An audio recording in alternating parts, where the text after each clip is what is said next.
संघाची 100 वर्ष पूर्ण झाल्यानिमित्त सरसंघचालकांनी विविध क्षेत्रातील लोकांशी संवाद साधला। ज्यांचा संघाशी कधीही संबंध आला नाही अशा लोकांनाही बोलावलं होतं। त्यांनी केवळ भाषण केलं नाही तर प्रश्नांची उत्तरं देखील दिली। मात्र ज्यांना या कार्यक्रमाचं निमंत्रण मिळालं नाही त्यांना त्रास होतोय असा टोला मुख्यमंत्री देवेंद्र फडणवीस यांनी लगावला आहे।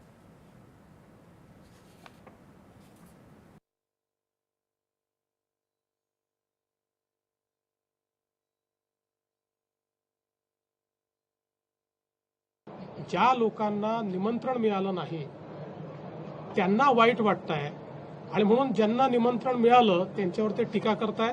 माननीय पूजनीय सरसंघ चालकांनी केवळ मार्गदर्शन केलं नाही तर आलेल्या प्रत्येक प्रश्नाला उत्तर दिलं आणि जी उत्तरं त्या ठिकाणी आलेली आहेत त्यामुळे संघ विरोधी प्रचार करणाऱ्यांची दुकानं बंद होणार असल्यामुळे आता अनेकांना कोणाला तळमळ वाटते, कोणाला मळमळ वाटते, वेगवेगळ्या गोष्टी होत आहेत।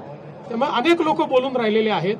मला असं वाटतं की या संदर्भात त्यांची असूया एवढीच असावी सगळ्यांची की आम्हाला का बोलवलं नाही।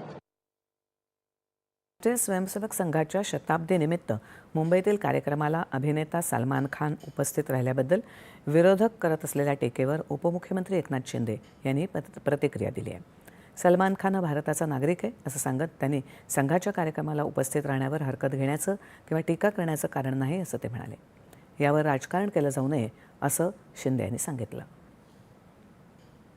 आपत्ती येते, आपदा येते, त्या वेळेस आरएसएसचे स्वयंसेवक स्वतः जाऊन तुमच्यात घालून त्यांना मदत करण्याचं काम करतात आणि कट्टर देशभक्ती आणि राष्ट्रभक्तीचा विचार आरएसएस देते मोहन भागवतजी सरसंघचालक आणि त्यामध्ये त्यांच्या कार्यक्रमामध्ये सलमान खान गेलं हा काही म्हणजे मला वाटतं कुठलंही चुकीचं नाहीये आणि सलमान खान देखील आपला भारतीय नागरिक आहे।